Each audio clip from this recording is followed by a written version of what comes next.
Welcome everybody to Project You, Project Me, the FTG guide to self-belief and self-coaching.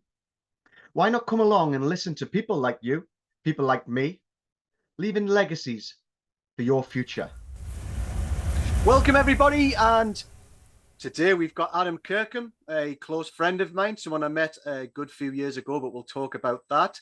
And we're going to look today into a little bit of the financial planning. So things that I believe in the military that aren't done very well. But first of all, just so that we know who you are, tell us a little bit about yourself, Adam. Yeah, so I'm 42, married, got two kids. Getting older, feel old at the minute, particularly with the kids being young. I'm sort of 10 and a 9-year-old. Born and raised in Stoke-on-Trent. Mum and dad, again, had a great childhood. Mum and dad celebrating their 55th wedding anniversary next year. That would be 75. Really fortunate because, you know, a lot of people obviously unfortunately come from broken homes things. I had a very, very loving childhood. Went to obviously primary school. We lived opposite primary school. Went locally to Haywood High School in Stoke-on-Trent in Burslem. Left there in 1997. Went to college for 2 years. Did a BTEC National Diploma in General Art Design, but specifically specialised in graphic design. Yeah. Did that for 2 years. Left. Then went to university 99 to 2002. Went because I think everybody expected me to go because I had a distinction when I left college and everybody sort of pushed me to go. Looking back, I think I wish I'd have followed my heart and actually just gone into industry because that's what I wanted to do. I did want to get a job, I did want to earn money. But whilst I was at college and uni, I worked at McDonald's, which again, that's a bit of a bad rep, but to be fair to my best friends and stuff from McDonald's, it was a great company to work for. I couldn't actually fault it, and it gave me some really great experiences. So left there, put McDonald's. When I left university, I then got a job as a graphic designer. Very, very short-lived. Didn't quite pan out how I expected. But I'd always had a passion for fashion, and I enjoyed sort of dressing nicely. And obviously, you know, you go out of, you know, Friday, Saturday evening and things, and always want to get a nice bit of clobber with my wages and things. So I ended up working for a local clothes shop called Pockets. Started at the bottom, worked my way up, and I was actually with them for 10 years. Unfortunately, got made redundant at the end because the shop that I managed, we decided that we wanted to close and we to reinvest the money in different areas of the business. And it also coincided with the birth of my first son, Alf. And I think also like I say, I didn't want to come stay on. I'd been there a long time. So I did want to kind of move on and do something different. And I've always absolutely loved watches. It's a massive hobby, passion of mine. And I got a job working at Selfridges. So I was an assistant manager there in the luxury watch boutique. Did that for 2 years. Absolutely loved that. Some fabulous travel experiences. Worked at the Wonder Room in London. Worked at One Hyde Park, which was at the time the largest Rolex sort of dealership in the UK.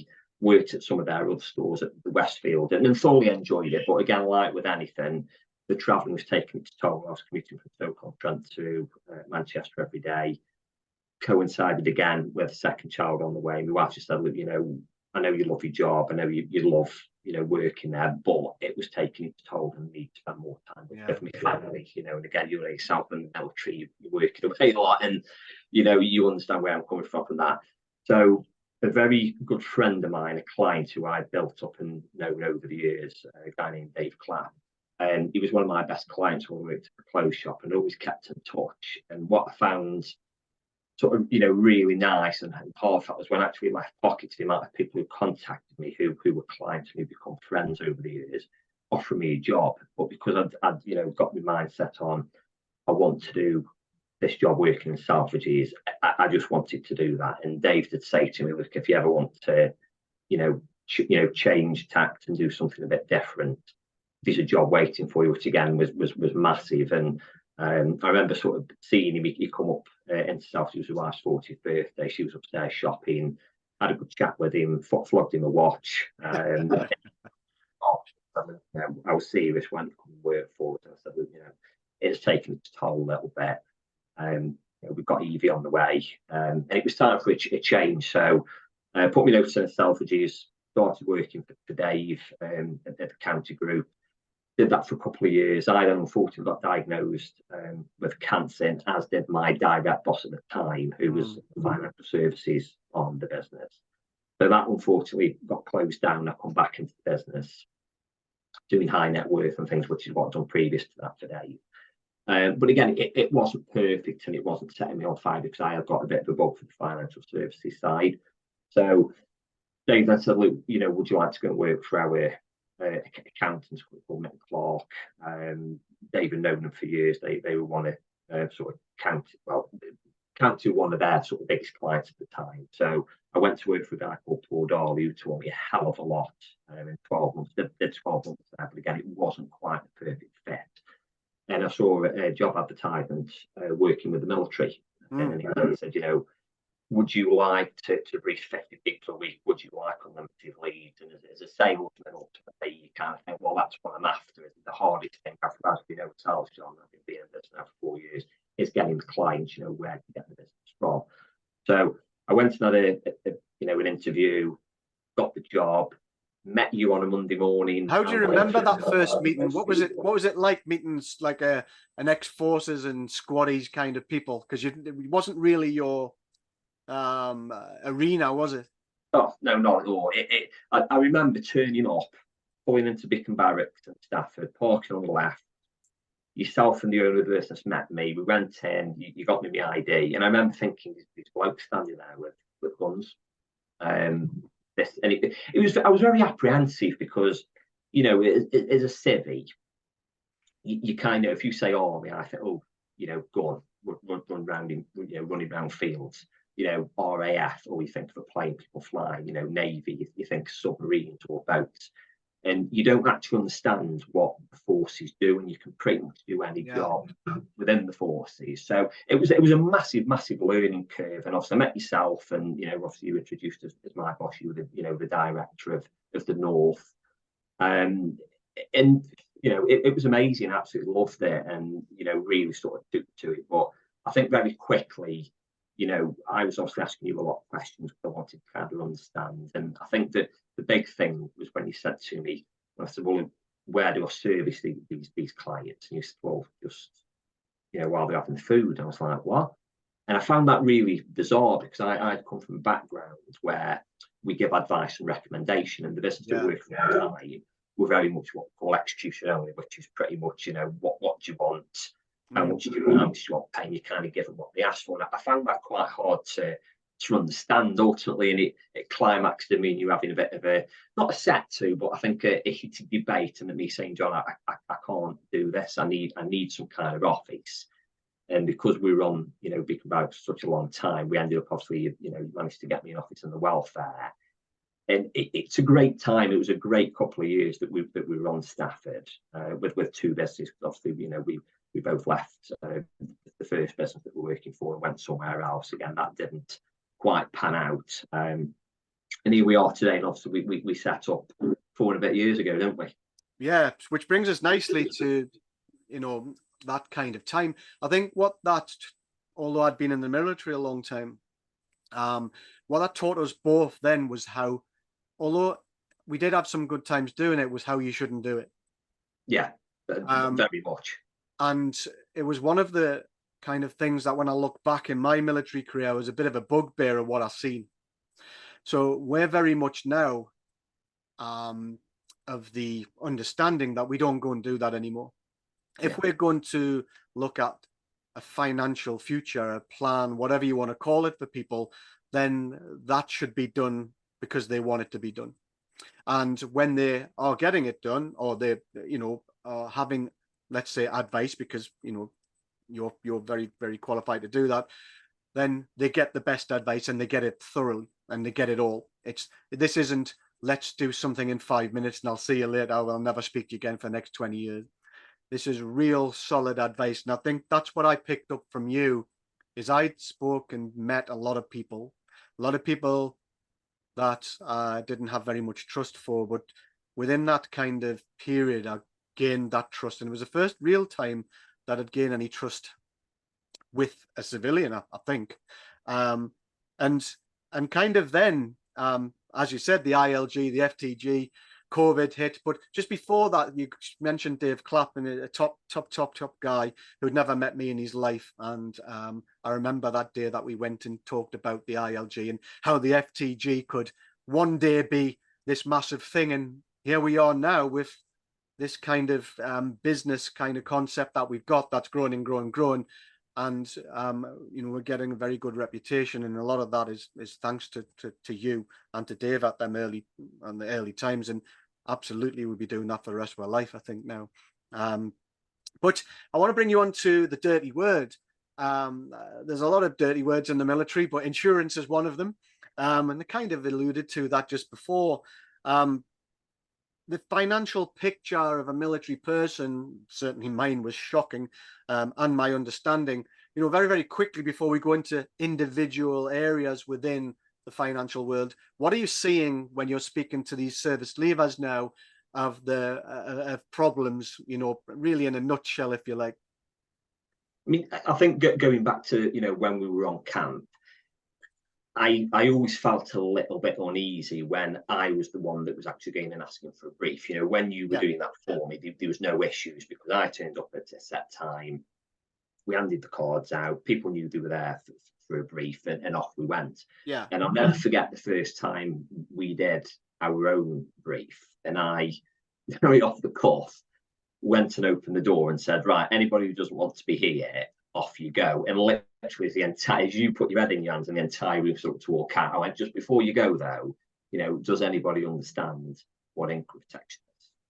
Does anybody understand what a trust is? Has anybody got a steady well? Who understands if they've got private medical insurance? Who understands what insurance they've actually got? And then very quickly closed door and said, right, well, let me sit back down. I'm going to give you a bit of an education now for the next half an hour. And I think because they have so many briefs, people don't want to go to the briefs and they're there messing around on the phone. I picked up this very, very early. I thought, well, I need to somehow captivate people's attention because I am a little bit different in that, I've always tried to go the extra mile for people. And, that's why we were successful in the other, business that we worked in. And I did get a bit of a name and a reputation because I did do a good job, and I like to think I did a very good job. And, over the years, we have had clients from when we were previous businesses ring me up and say, what you're doing now, and and catch up with, which is nice because when we left, we're obviously not allowed to contact those clients. But it is nice that they then contacted us and we could obviously speak with them. And a couple of them had actually made claims and things. So it's nice to know those policies are paid out. And certainly the way that we're doing business now, since COVID hit, you mentioned COVID, we'd only been going 6 months, and we'd invested heavily. We'd taken a considerable loan off Dave, who you mentioned earlier. He was the investor, and we were determined that we were going to make it work regardless of COVID, because I didn't want to let Dave down, who I've known the guy over 20 years. And me, hadn't really known each other that long, but we did shake hands when we said we were doing this, and went to Dave and said that we won't let each other down, which was a massive leap of faith looking back, John, for both of us, because we'd only really known each other about 18 months. And, I'd never served, so I didn't know you from Adam, although people had never said a bad word about you. And again, you'd seen the quality in me, and we'd seen a little bit in each other, and that we want to do the right thing and want to look after people. Yeah. We did a really scary thing because we didn't know each other. And, we have had a few bumps in the road, as we know, and we laugh about this constantly, but we haven't had a big blowout for probably 18 months now. So we're clearly getting better at knowing each other, aren't we? I think that's life, though, isn't it? I mean, if business partners, people are working together, aren't trying to be constructive, aren't trying to change, aren't trying to drive things forward, I'm going to have an argument.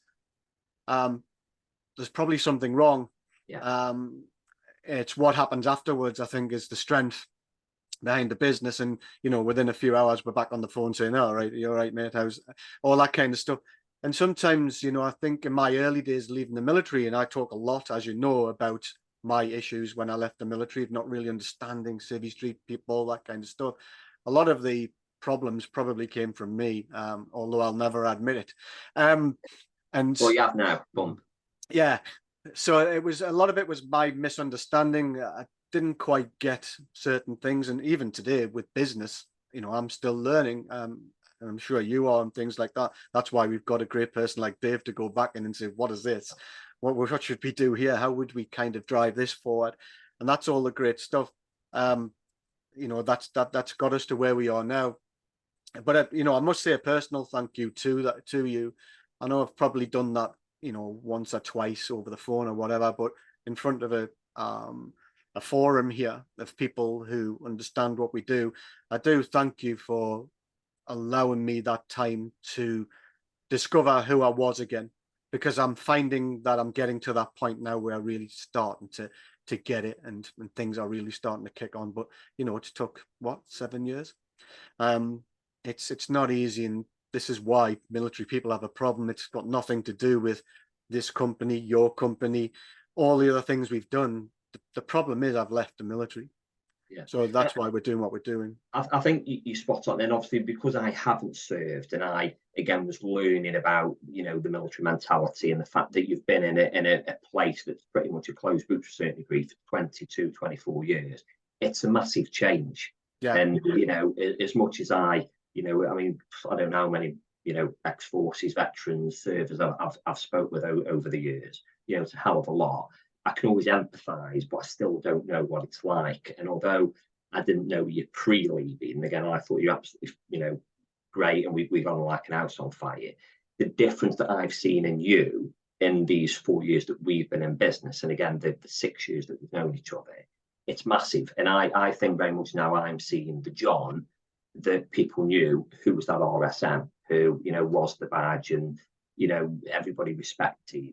Because like you say, you've kind of lost your way a bit. And again, that gives, it's really nice that we can say that we've managed to sort of get you back to where you needed to be. And again, you know, I can't just say that that's a one-way street. You know, I've developed over the years, and you know, it's nice that we have got this friendship, and it just sort of proves that people can make success on Civvy Street and don't have to kind of leave and then revert back and being signed back on, or being BF2RS. Yeah. It's just a case of getting that transition right, which is why we ended up obviously splitting the businesses off, because when we were doing the briefs on CAM, I'm like, John, we need to talk about insurance now, and you've done 45 minutes of the hour on the transition. It's like, right, we need to work out what it actually is. And obviously, you know, it was very much a pipe dream, and you know, we remember all the drawings on the wall and things, and the fact that we're now sitting we're sitting here having this chat, and we've got two very, very successful businesses, one that's growing and growing and growing at the FTG.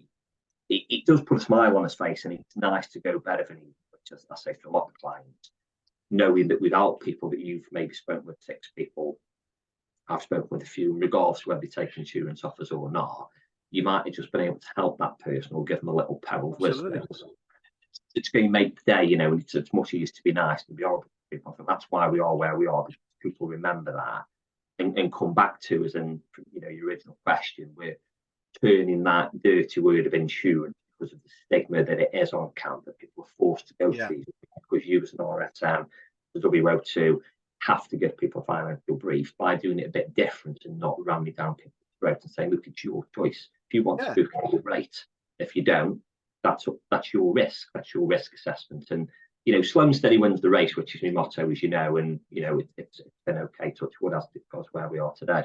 Quality advice, you know, I wish someone had sat me down and gone through many things. But the problem is, when you're seeing these things on camp every 5 minutes, you're just not going to trust any of it. It becomes like PT. You're just turning up to do it. It's overkill, isn't it? Yeah. So you get nothing from it. But I think what we'll do is, I'm going to mention a few of the things that are problematic, that I think anyway, and we'll do 60 seconds only on each one, because I'm sure everybody doesn't want to, know the ins and outs of everything, and we can certainly go into that personally with them when they get in touch with you. But the first thing I want to bring up is, I speak to people about, have you got a will? Now, what I'm seeing is most of them haven't. What do you see? And what is a will, quickly? Yeah, you're spot on. I mean, if I said, right, speak to 100 people, 95 of them haven't got a will. You know, Yeah. most of obviously, you know, service people, they've got a military will that they did when they signed up, but they don't know who to go. You know, it's mum and dad, or everything goes to mum and dad. And it's important, you know, with a will. And again, we aren't solicitors, we aren't will writers, but we recommend, you know, people go through various routes to get a will. It's important to sit down with a professional. You need to have a plan of action. You know, worst case something happens, what's happening with your money? You know, where's the money going? What's happening with your kids? What's happening with your finances? What's happening with your house? It's important, particularly as people are getting older, they're having kids, they're getting married.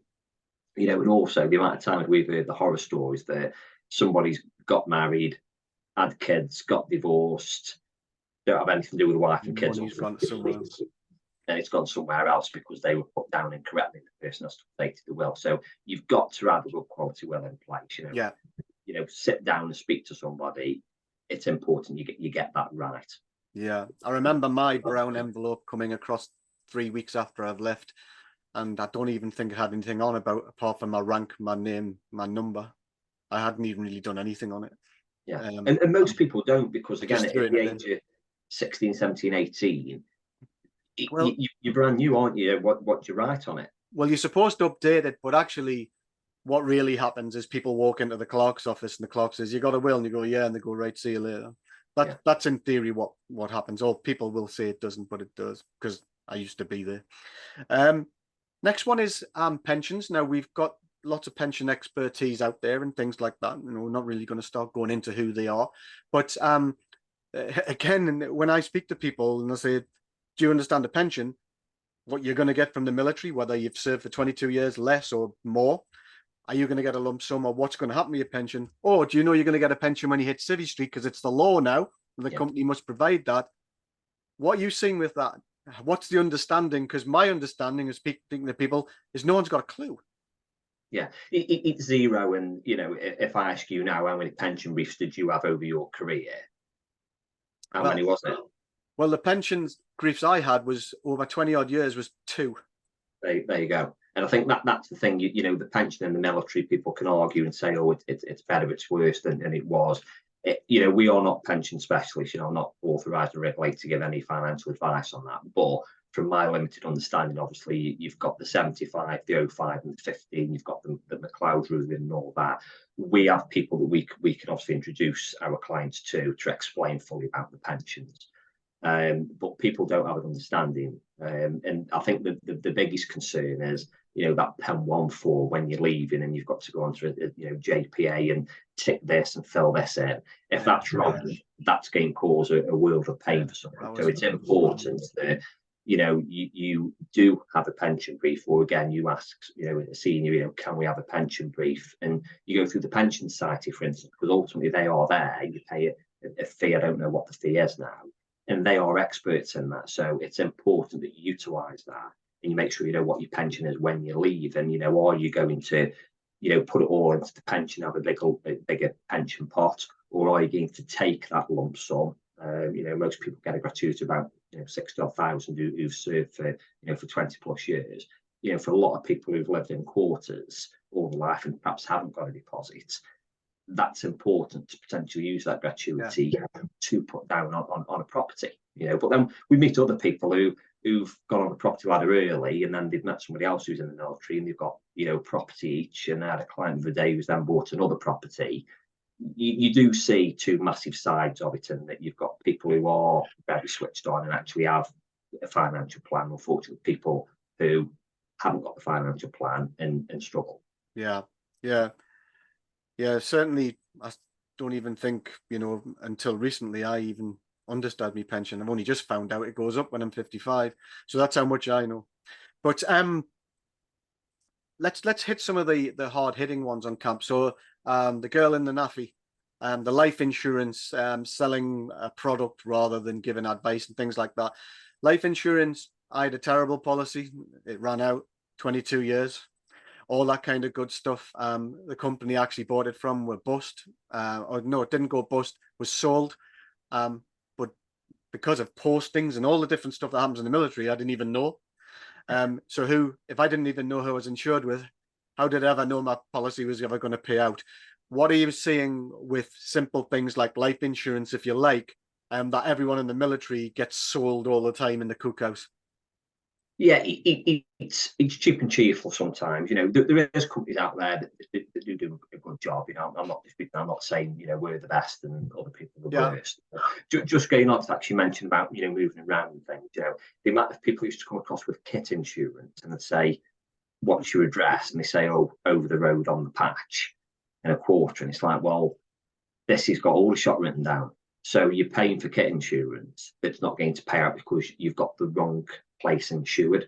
And people assume that, oh, it's personal to me, and it's not. It's like with your home insurance. You don't, you know, or with your car insurance, you buy a new car, you don't continue to pay the insurance on the old car. You have to insure the new car. It's exactly the same. And, you know, we used to come across a lot of that. And, you know, the first thing I'd say to people is, do you know what you've got? Yeah, I've got life insurance. Okay, great. Do you know who it's with? No. Okay, do you know how much you're paying? No. And nobody knows. And I think that the classic is, oh, have you got critical? Yeah, I've got critical. Yeah, we're all squared away. Okay, and then you delve a little bit deeper, and it turns out you've got terminal illness. You go, oh, and I'm saying it's like, no, you know, terminal illness will pay out if the words are mentioned less than 12 months to live. Critical illness is more like cancer, stroke, heart attack. So people have got to have an understanding of what they've actually got, and that's the concern. You know, I had a chat the other day. Oh, I've got £500,000. Oh, that's brilliant. That's a really good amount of, you know, very, very little bits of information I was getting off him because you've got kids and things. I said, you know, let's book in. You know, and he was interested and actually wanted to double check with him leaving. He then sent him policy documents over. And I won't put what he's put on the email because it was quite funny, but it was swearing. He just said, yeah, I'm full off. I haven't got 500 grand, I've got 150 grand. And it ends in 10 years, not in 30. So it's massively imbalanced, and people will sometimes buy cheap and go, well, why is your price this? And the price won't pay this, and it's because it's not fit for purpose, and it's not meeting requirements. And because we do sit down with people and we do fill a fact finder, that they understand why we're on with them for an hour and a half, 2 hours, because we're doing it right and we're being thorough. Because it's important to think. I think that is important, and I know you spend a lot of time with people, and sometimes many hours going through all of this. And regardless of whether they actually go through what you do or not, you're still given that time, and that's really important. People need to understand that you're there for a reason, not just to sell them a £3 policy like you see on the TV, which I'm not really convinced exists. Phone us up, and you can have a policy for £3. Yeah, let's you know, it would be interesting to look into that. But things that people don't know. So military people, we talk a lot of service leavers. You get paid when you're sick, if you're off work, if you like. Now, I would probably suggest that the majority of businesses won't keep paying you if you're sick when you're off work. So in the military, if you were off work for 6 months because you, I don't know, broke your leg, or you did something like had an illness that made you stay at home, and the company stopped paying you because they don't have to pay you. What's this income protection piece? You know, for me, I see it as something that is like being in the military. It means that I've got no problems should this happen. That's not taught in the military, probably because they pay you. But can you just give a quick 60 seconds on what IP is? Yeah, so basically, I say, whilst you're serving, you get paid in full. If you're bedded down, you're getting paid. You don't have to worry about that. When you're leaving, depends on what job you're going to be doing. Again, if you're doing a civil service role, NHS, you know, something like that, depends on your contract. You might get 6 months full, 6 months half pay. So to a certain degree, you've got what would class there as a short-term income protection plan because you gain it through work. But a lot of businesses won't pay you if you're off sick. Some do, some don't. I think it also depends on, you know, the level that you're going in at. If you're going in and you're earning 50, 60, 70 grand, you'd like to think the service-related benefits that you're getting, you might get paid. But ultimately, income protection is there as a replacement. You can get up to 60% of your gross wage. The premium will differ massively on the occupation that you're doing, whether you're a smoker. Sometimes there's exclusions on there, dependent on, you know, your health. The deferral period, which is how quickly do you want the thing to pay out. You know, if you're working in the NHS, you get paid for 12 months, then the deferral period is set longer. As somebody who's self-employed, who needs it after a month. You know, you can have a policy that'll pay out for a year, 2 years, 5 years, or a full term which will pay out forever. You know, so it's just there that means that if something happened, you've got that fallback. Okay. Because you have to be mouth. If you're bad, you don't get paid 9 times out of 10. Right, roger that. Yeah, so moving on, Adam. One of the other things is something that's always confused me, and certainly I never had until now, until I met you, is trusts. Can you just tell me what a trust is? Because, you know, many people are just not going to understand what that is and why they need it. Yeah, so when we say, oh, we're going to write a plan into trust, I always say to people, we're not setting up a trust fund. That's something that, you know, I'm not qualified to do, something a solicitor has to do, and it's very, very expensive. But in essence, it's just a little bit of piece of paper that when you put a plan in place for somebody, at the end, it will say, would you like to put the plan into trust? Our go-to is yes, and we strongly advise people do this, because ultimately by putting a plan into trust, it does 3 things. One, you've got a named beneficiary on there, so you know where the money's going. It can't be contested like a will could, so nobody can plant the woodwork. It's got a named beneficiary on there. It's wrapped up. It's going to that person. The other big thing when people pass away is obviously probate. Things go into probate. It can take a hell of a long time, and the idea with probate is obviously so that, you know, your estate can be assessed. Okay. When obviously everything gets assessed, you can then potentially be what's called an inheritance tax liability, where you have to pay up to 40% to the government. So by putting the plan into trust, it basically ring fences that. It also avoids probate, so it will get caught up in that estate, and it pays out to that beneficiary ASAP. So yeah, those are the 3 main reasons. As one, like I say, named beneficiary. 2, doesn't get caught up in probate, and 3, it ring fences that money, means it doesn't get caught up here in your estate, so there's never going to be any inheritance tax liability to pay on that specific lump sum payment. Roger that. Roger that. Okay, so some really good advice there. On average, when you're dealing with service leavers, with people in general, because I know you deal with a lot of people, how much time do you think you spend with each person? If you could put a number on it. I mean, on average, you know, an initial chat with somebody over the phone that you've booked in, that can last anything from 15 minutes to an hour if we really get chatting. Again, it's about getting to know the person. It's not a case of, you know, we say, oh, what insurance have you got? Do you want my insurance up with a yes or no? You need to get to know people. That's how we've always dealt with people. And I found that by doing that, again, you're gaining somebody's trust. You know, you don't run for the jugular. We need to understand and assess it to see, one, if they're a good fit for us, and vice versa, because it's a 2-way street.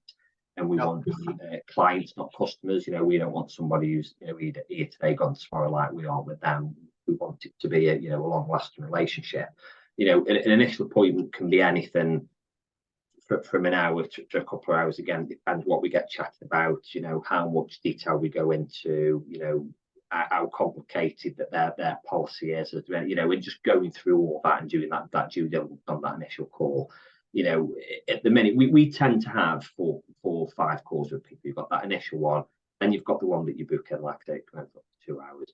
You've then got maybe one that we jump on and we, you know, go through the quotes that we've sent out, make any adjustments, discuss any alterations, you know, any concerns, any questions the client's got. Then I'll re-quote it, jump on again.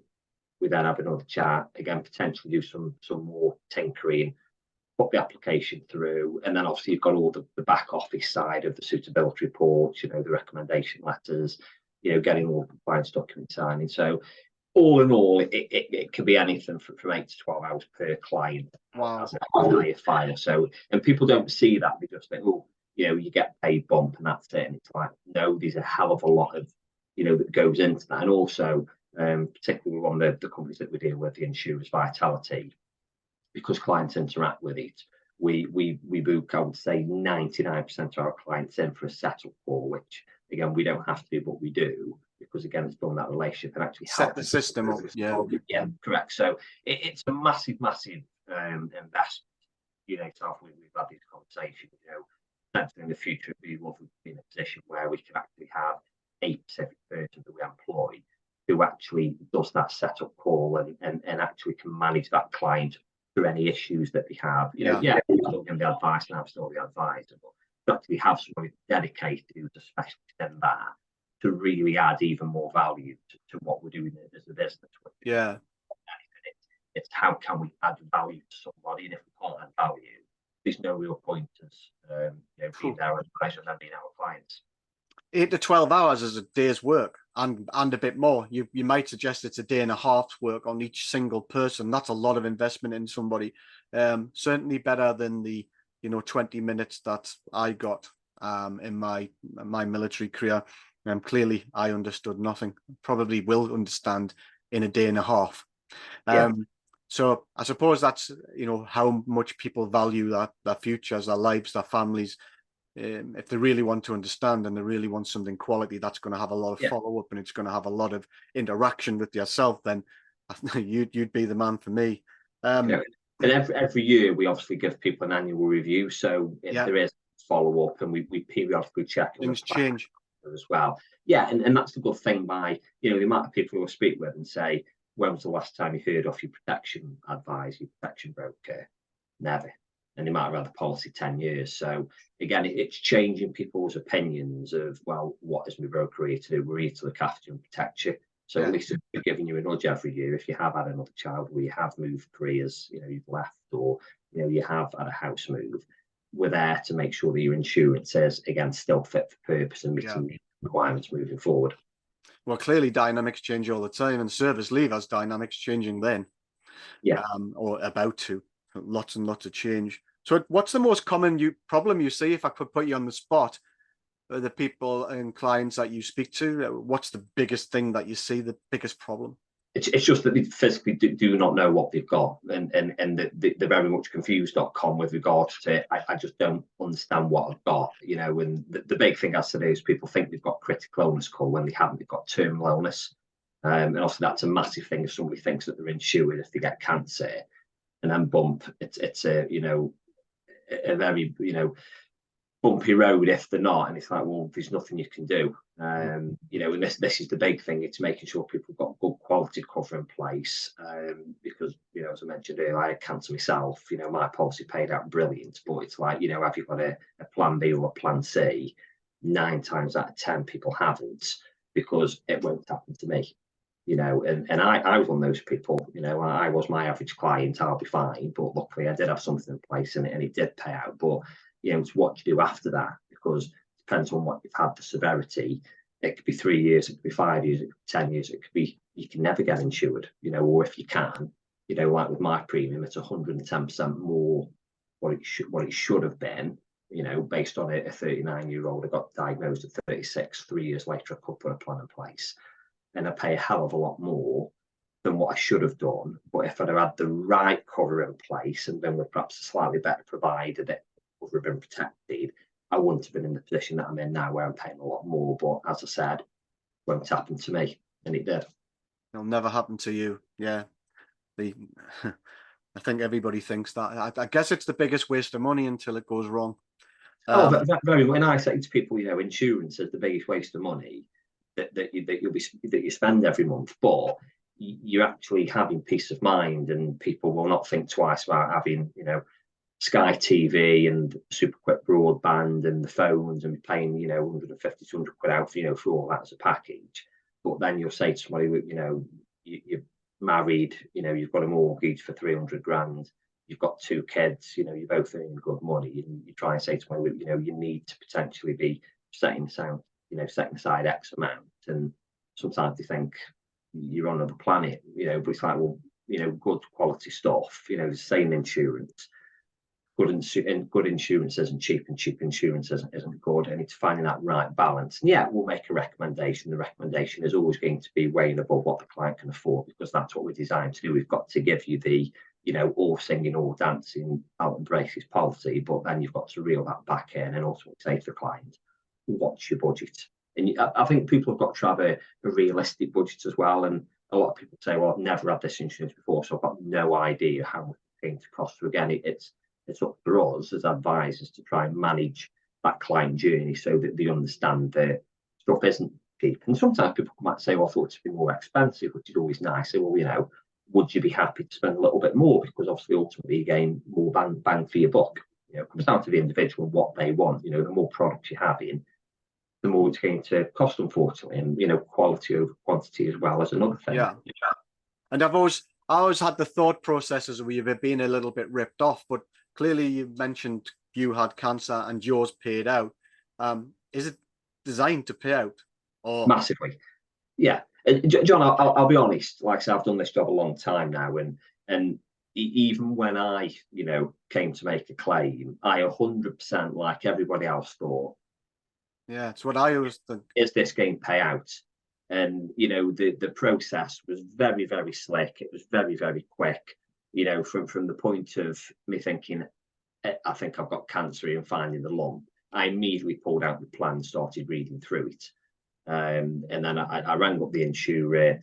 I started the process. They were very, very good. And again, I did my policy myself, obviously, because that's what I do. But most people will just automatically ring the insurer. I'm very against that. I would say, no, ring me. I'm your broker. I'm here to help you, and let me take that stress away. Let me contact you. What time is best for somebody to ring you? Would you like me to fill the forms in? And very much manage that client journey. And because I've been there myself, I've been there, seen it, done it, got a t-shirt. It's a stressful time, and it's not to underestimate the impact it has on loved ones. My wife, for instance, because she doesn't know what's going on in my head. I was fine with it, and I got through it, the best I could. But she was a nervous wreck because you've got all the aftermath of that. As the cancer spread, I don't get how long we're going to be off work. You've got all these things running around your head. But I've got a decent policy in place. It paid me out £40,000, and it did what it needed to do. Again, could it have been better? Yes. Should I have been spending more? Yes. But and hindsight is a great thing, and I can polish the crystal ball down here as much as I want. I don't know what's going to happen to you or any of my clients more than they know what's going to happen. So all we can do is, plan for the worst and hope for the best, obviously within reason. Yeah, I think it's important sometimes for somebody to be able to take you through that, who you probably have already spoken to and you trust, rather than getting on the phone to people who you haven't got a clue who we're talking to. And I think that's the worst thing, is most people just talk about the ring insurance. And again, they are designed for us to be empathetic and sympathetic and have empathy and things. But you're dealing with a stranger. Why not come back to the person that sold the plan in the first place? So I fully stand behind. We're a directly authorised and regulated business. Directly authorised by the FCA. We're not a appointed representative or an umbrella company of this or that. We are that, to my name above the door, so to speak, as yours is. And it's up to us to stand behind the advice and the policy that we're giving. And 100%, I want to sleep at night, which is why, we make sure that people have got good quality plans. And, we've had numerous chats where, you'll say, right, how have you gone on this week? And I've walked away from a sale because ultimately, if I aren't happy that the client is taking the correct advice, I would much prefer to walk away and lose a sale than then have somebody there that I'm very 50-50 on. It's not what I would recommend. I prefer them to go somewhere else, as harsh as that sounds. And from a sales point of view, that's a salesman's worst thing you can do. But again, we're advisors, we're not salespeople. We're there to look after people. Yeah, that's brilliant. Now, one of the things, we're going to go on to in a minute is everybody's favorite, which is the golden nuggets. But just before we go to that, who can use this service? Is this just for service people, or is it going to be anyone, wives, spouses? Yeah, anybody. I mean, again, sometimes we do get pigeonholed a little bit. That people think, well, can I only use you because I'm in the forces or I've left the forces? We deal with anybody and everybody. It doesn't matter whether your budget's 20 quid a month or 200 quid a month, whatever that is. We can sit down and tailor that for you. And we also, because I have come from a sort of business protection background where we look after business owners, people don't realise that they can actually put some of their insurance through their limited businesses, in addition to do that. And like with the sales, we've obviously got a limited business, and we've put key man cover in place and shareholder protection things to safeguard, what would happen if one of us died, because ultimately you've got to have a succession plan, whether that's in your personal life or whether that's in business. and we can sit down with you again, we assess your needs. And again, only last week I had a client come back to me from when we initially spoke in COVID back in, I checked the date, it was actually April 2020. And what was really nice is he came back and said, it wasn't right at the time, and they were struggling. He was on furlough, and he just left the military and gone into a job, and then furlough had happened. But he came back to us and said, "I've just set up my own business." Great story again, because he's earning very, very good money compared to what he was being paid when he was serving. And it's nice that people do come back to you, but again, we've always said, as if you're right with people, people are right with you. Yeah. And it's nice that people do come back, and the private medical side, income protection, life insurance, critical illness, and just to reiterate that we will literally deal with anybody. It's important that we are rounded as a business, and we don't want to pigeonhole ourselves as it's just military, but I do enjoy dealing with military folk, because I do find it fascinating, and something to talk about, and find that middle and common ground with people. We're just a big bunch of weirdos, really. But well, I think say that about us as well, about service. So moving on to the 3 golden nuggets, slightly different for this one, because we generally speaking to people who have been through transition or going through it, or sports people, that kind of stuff, who do the same kind of transitional process. But if you were going to give 3 golden nuggets on a plan for your future, what would they be? 100% the will. Starting with the will, you've got to have a robust will in place, because if something does happen, you've got to have that plan. And we talk all, we joke, and the amount of time I've heard you say, "Oh, Adam's death box," and people go, "What the hell's that?" And behind these banners here, I've got a black box, and we call it the death box. So if something happens, everything to do with my life is in there. So Nikki, obviously my wife, knows to go in there. I file everything and put everything in there, and you'll always get out of it. The 2 people in a relationship, somebody would be a lot more admin savvy than the other. And I say to people, when you receive your policy documents out, your policy schedules, it'll be in a white envelope, right on there, in case of emergency, ring Adam Kirkham, write my number on there in big pen. But you've got to have a will, which again is that plan of what's actually going on. Yeah. The trust, which we've also touched on, for me, that is a necessity. You've got to have your policy written into trust, just to safeguard any potential inheritance tax liability in the future, because people's life changes. People might, some of these businesses that people are going into, particularly sort of the American banks and things, you get 12, 15 times salary sometimes. So then you put that in the pot with a significant amount of life cover as well. They're going to be over that threshold, and they're going to be paying inheritance tax. So at least if we do our job right there, that money is ring fenced. And the third and sort of final thing is understand what insurance you've got, which is something we've put on quite a bit, and that people don't know, who the provider is. They can't remember when they took it out. They don't know what they're paying. They don't know how long the term is. They don't know if the wife's covered. They don't know if the kids are covered on there. This is your life. It's important that you take it as seriously as I do, because ultimately I'm here to protect you. You've got to understand that, and that's why we were joking, saying, "God, you can take 8 to 12 hours with people." It's because I want people to have that understanding, which does take time, because I am conscious it's not the most exciting thing. If somebody says, "Oh, again, spends 4 hours with you over the next 3 weeks talking about life insurance," that is a massive turn off. We're not selling something that's sexy, we're selling something that's a necessity. But at least if people understand it, and again, every year we're topping up on that knowledge, and just reaffirm what they've actually got. It's important, and for me that's sort of know what you've got and make sure it's robust and fit for purpose, and it's going to see you for the future. Fantastic. Well, that's been an amazing hour, and probably a little bit more than that. But as always, it's great to see you.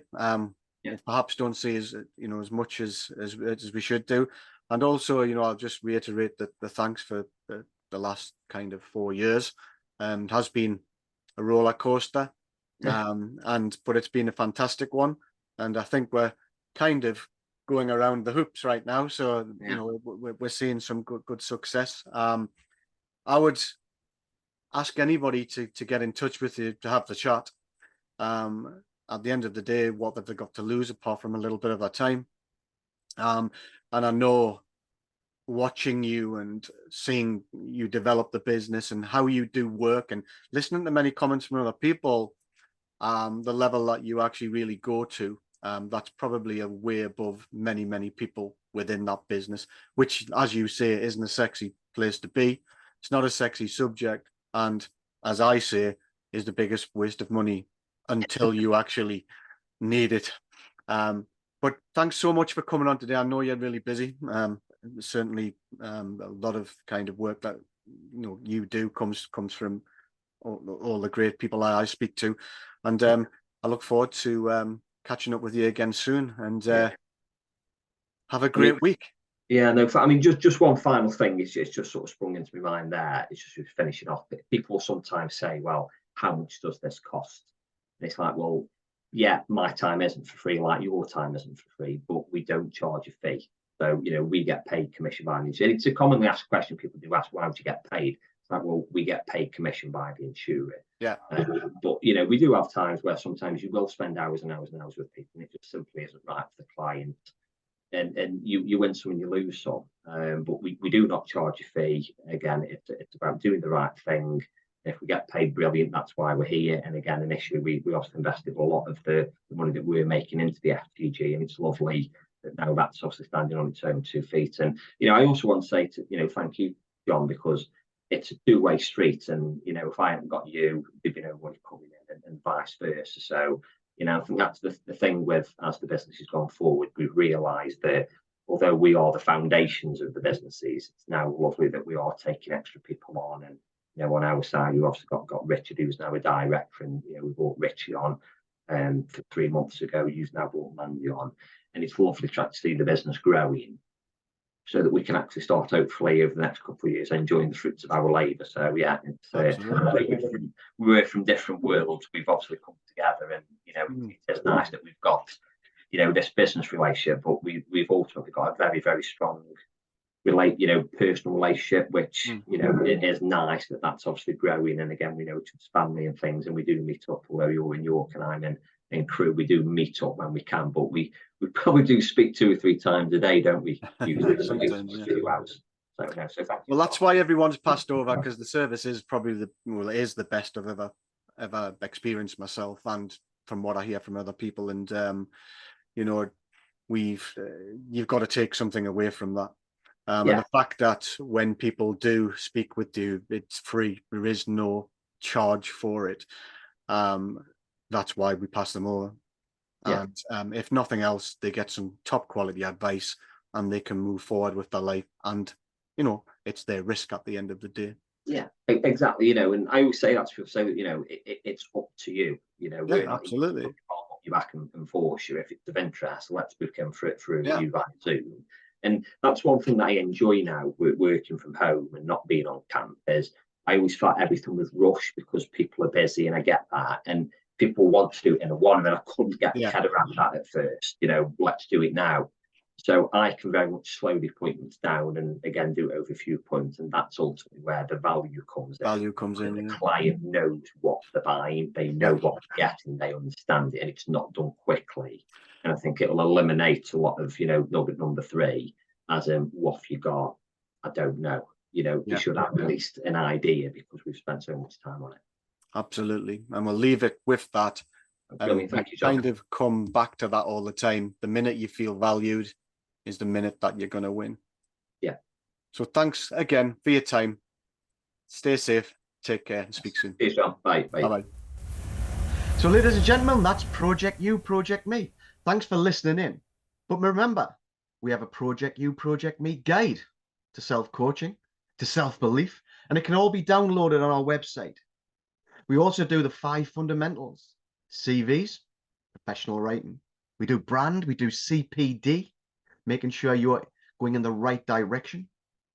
We're also looking at your elevation, giving you 2 times the chance to set up your interviews before your first actual interview.